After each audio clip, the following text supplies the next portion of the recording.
Hello again. Welcome back to the Bernie Miklasz channel here on YouTube. Appreciate all your support. Thank you very much. We're adding subscribers every day. The views are growing. It's all good, man. It's all good. I'm having fun doing this.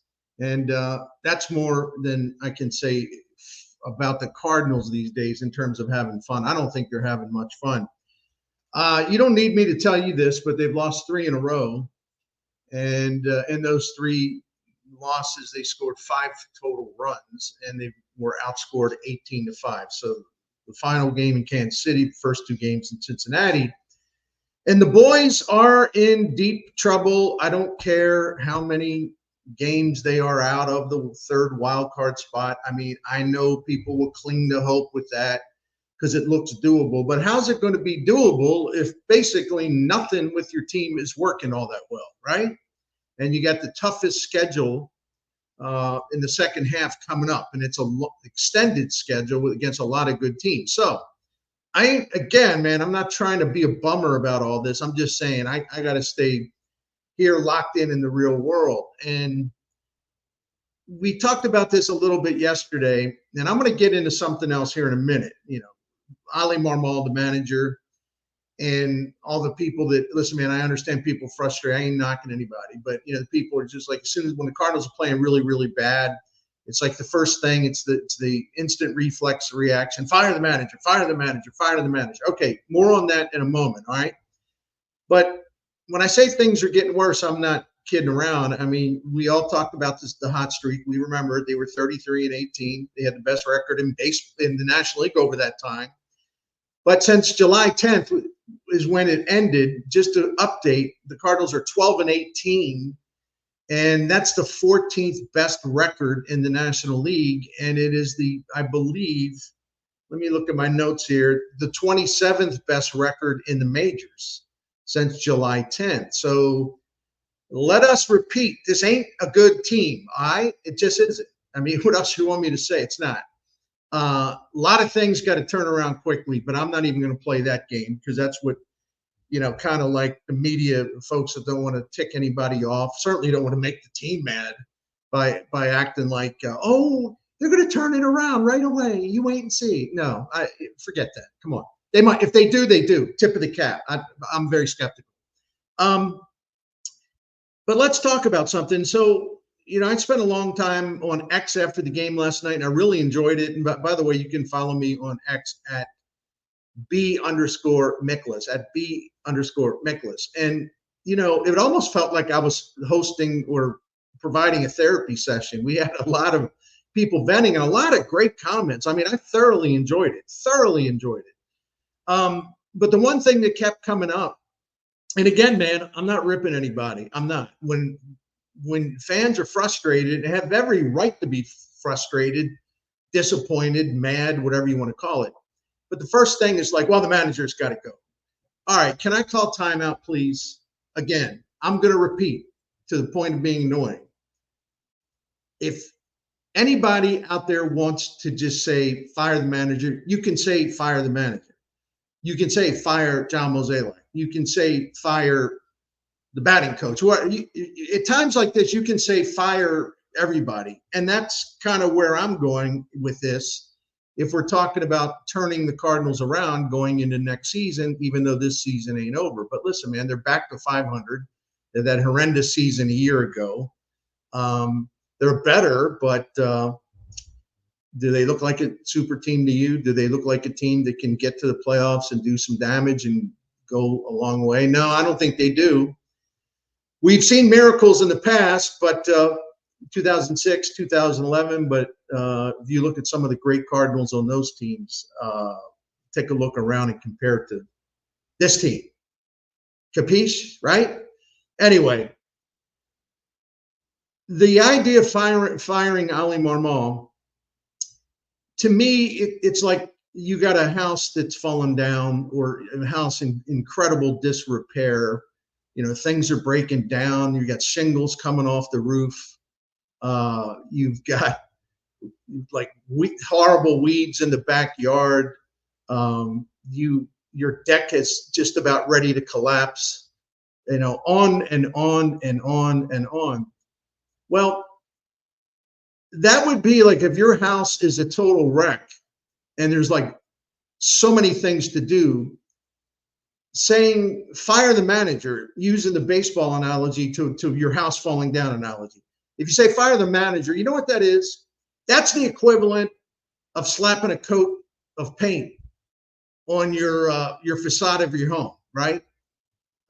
That's like putting a couple nails in that deck that's about to collapse in the backyard, right? It ain't going to change anything. You know, where I come from is this isn't about slapping a coat of paint on a house that's becoming increasingly dilapidated. That's not going to get anything done. This thing needs a total renovation. It needs a reconstruction. You got to go a lot more deeper on this than to just say, all right, fire the manager. They're not good, fire the manager. Well, what the heck is that going to do if you still got the same people in place running the team and making the baseball decisions? I mean, you see what I mean? This isn't something that's going to require, touch-ups and, minor moves and, well, a little bit of this, a little bit of that. Hey, let me call the gutter guy. We'll get some new gutters. We'll try to fool everyone by trying to tell them, no, our house is fine, even though the house is starting to fall apart. That's the Cardinals for you. Again, this idea that the manager is to blame for a lot of this or most of this, whatever, it isn't just that I'm sticking up for Oli Marmol. That's not my point. My point is the manager is one of their least problems, because how many managers have they fired since Tony La Russa left? Has it changed much once the music stopped after the 2015 season? No. The Cardinals have deep-rooted organizational issues. Like, for example, and I'm going to go off my checklist so I don't miss anything or fail to remember. Why is it that this organization cannot draft and develop young pitchers? That used to be their strength. Why do so many young hitters and hitters that have been praised by third-party talent scouts, like the people that evaluate prospects and evaluate where a guy ranks on a long board of the best prospects in the majors? Cardinals have had a lot of really good prospects. They've had some guys that have really excited you in terms of looking at them offensively. But the drafting and the developing of pitchers, that just went way, way, way astray. Why do they have so many highly touted young hitters come to the major leagues and then stall out? We saw it with Jordan Walker. We're seeing it with Nolan Gorman. I think we're seeing it to a point with Lars Nootbaar. I could go on and on and on. Why do they make so many mistakes in terms of evaluating outfielders? This has been going on, it seems like 10 years. Well, it's probably close to 10 years. They can't get it right. That's not the manager. He can only work with the roster that he's been given. They can't get it right. They cannot put together an outfield that works and it's going to be in place for an extended period of time. So many mistakes in evaluating outfielders. I don't have to tell you that, but I'm just reminding you of that. And the other thing is, I know that the payroll probably needs to be higher than it is, right? But I'm a little different in my thinking, because this front office makes a lot of mistakes in terms of payroll decisions. They've wasted a lot of money. When they do spend money, they've put a lot of money into players that simply haven't worked out or who have totally underachieved. So here's my question, all right? And if those of you who listen to my radio show, you know I ask this quite a bit.